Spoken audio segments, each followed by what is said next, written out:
Hi guys, Dr. B here. This is AP Chemistry 6.7 bond enthalpies. The objective for this topic is to calculate the enthalpy change of a reaction based on the average bond energies of bonds broken and formed in the reaction. In a chemical reaction, the bonds in the reactants must be broken and remade into their products. Breaking bonds always requires energy, while making bonds releases energy. You can estimate the potential energy change for a reaction by adding up the bond energies for breaking all the bonds in the reactants, and then adding up the bond energies for making all the bonds in the products. If the energy required for breaking the bonds is greater than the energy released, then the reaction is endothermic. If the energy released is greater than the energy required in the reactants, then the reaction is exothermic. So this unit 6, is all about, it's a lot of math, so please keep that in mind. Enthalpy, exothermic, endothermic, reactants, products, breaking bonds, making bonds, etc. So it's basically we're doing the same stuff that we did earlier on this unit, but just adding it a little more detail, obviously. Here in this slide, you see that there are a whole list of different average bond enthalpies.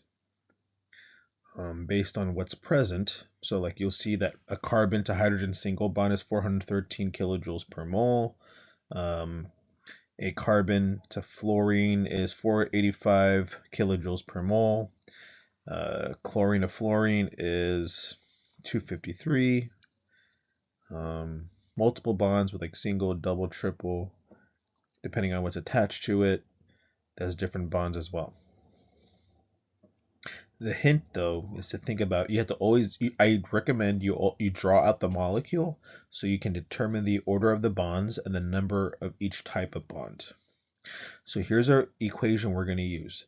The delta H of reaction equals the sum of the delta H of the bonds broken minus the sum of the delta H for the bonds that are formed.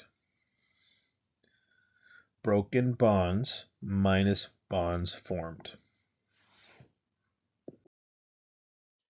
How much heat is released through the complete combustion of propane, C3H8? So we have our balanced reaction. C3H8 plus 5 O2s makes 3 CO2s and 4 H2Os. So in order for us to figure out how much energy is released or gained or whatever we're looking for, we have to recognize that the number of bonds and the types of bonds that are present. We do have the chart, but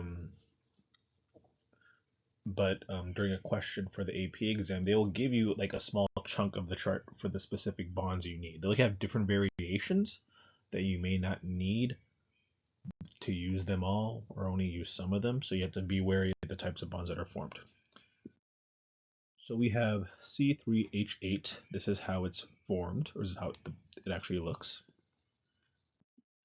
We have 5 O2s. That's 2 O's double bonded to each other. This will make 3 CO2s.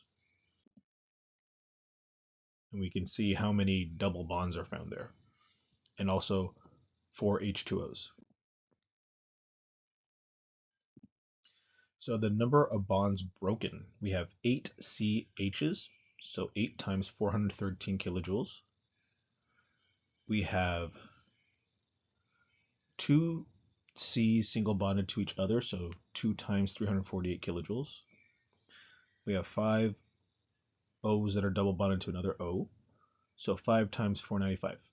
We add those up together, we end up with 6,475 kilojoules. Bonds broken minus bonds formed. So we have 6 carbons double bonded to O's and 8 O's single bonded to H's. 6 times 799 kilojoules plus 8 times 463 kilojoules equals 8,498 kilojoules. So you'll see this done two different ways.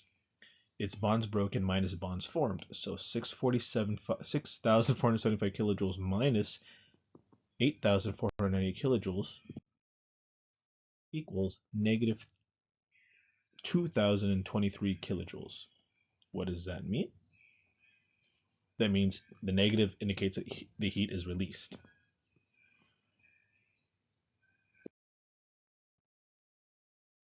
Is the reaction between CH2Cl2 plus Br2 producing CH2Br2 plus Cl2, is it endothermic or exothermic? Calculate the energy involved in this reaction. So how do we determine this? So remember, with this topic, what we're trying to do is see what types of bonds are formed and kind of go from there. So we see that, well, let's double check. Are we balanced? Yes, we are. Luckily for us, I guess they were kind with this, example. So in order to, you have to kind of recognize what is your what types of bonds are formed. So if you're unsure, you have to draw out these structures. So we have a C, two H's, and Cl's. So luckily it's easy because the C's and the Cl's and H are both like outside types of elements because of their, H is 1 valence electron and chlorine's 7.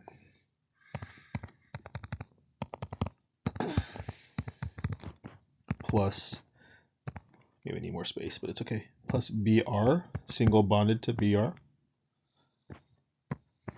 Same thing, but with Brs instead. Plus a Cl single bonded to Cl. So I'm looking at my reactants and products. Then I look at my chart that we have, that you're going to have. So we have two CHs and two CHs on both sides. So that means, luckily for us, you're going to want these because this means that they do not factor into your math. Because technically, remember, it's reactants minus products. So that means they'll cancel out and be 0 anyway. So we're lucky with this one. Two CCLs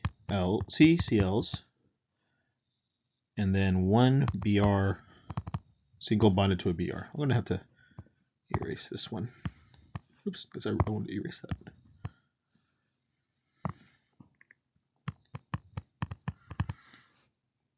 Then two CBRs and one ClCl. So this is going to be 2 times 328 kilojoules per mole, or kilojoules, and then 1 times 193. I have to add these up together in a second. Then I have 2 times 276 kilojoules, and then 1 times 242. I'm going to add these up so I can get the reactants and the products. So I have 849 kilojoules per mole. So it's positive. If we look at it that way. And then you don't really have to put that it's negative over here, but you can say it's still, let's say it's 794 when you do the math. So I don't want you to get confused. You're going to subtract your reactants minus your products.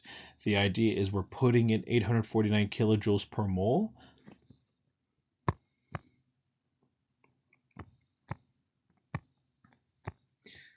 And then reaction goes, and then we're getting out 794 kilojoules per mole. So based on the way that this looks, like from my transition state down to my products, it's 794 kilojoules. So the delta H of the reaction equals 849 kilojoules per mole minus 794 kilojoules per mole. This will equal a positive 55 kilojoules per mole. So what does this mean? And even just based on our drawing, we can tell that this is an endothermic reaction. All right, gentlemen, that's it for now. Let me know if you have any questions. Please hit that like and subscribe and all that type of stuff. Bye.